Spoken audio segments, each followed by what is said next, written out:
Day 8 of the Trans-Canada Highway trip, and it's the end of the day, around about 5:30, and we arrived at destination, which is English River. So big it's not even on the map, or most maps. It's on a few maps if you seek them out, but here we are at the English River Inn, which is in view right now. I think it's only 3 of us staying here at the moment, although it's early days. And in the distance there in the middle you can see a couple of motorbikes in front of rooms. Well, that's where we are. This is a quiet place. It's en route between where were we last night? We were down at Marathon, and the next stop on is going to be Winnipeg for 2 nights. But the main thing is, this is the middle of nowhere, 35 miles in each direction to get something to eat if you want it. They've got some microwave meals in the guest room. But just look at this. This is where we are. We are on one of the lakes in northern Ontario. This is our last stop in Ontario now, because tomorrow we get into Manitoba.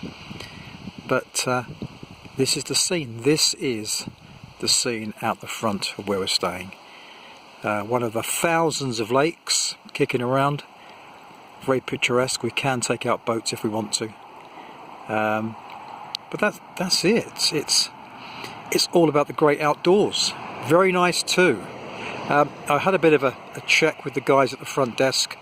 Happy to report that bears and moose don't generally come into the compound. Well, not there's any fence around it anyway.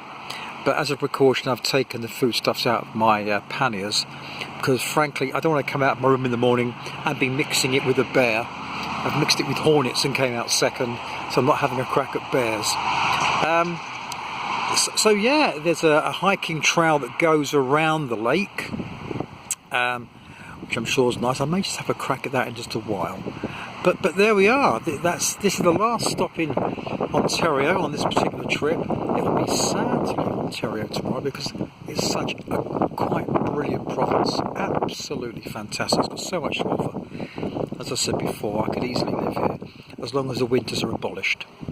So that's about it. We'll move on to Manitoba tomorrow and see what the throbbing metropolis of Winnipeg has to offer.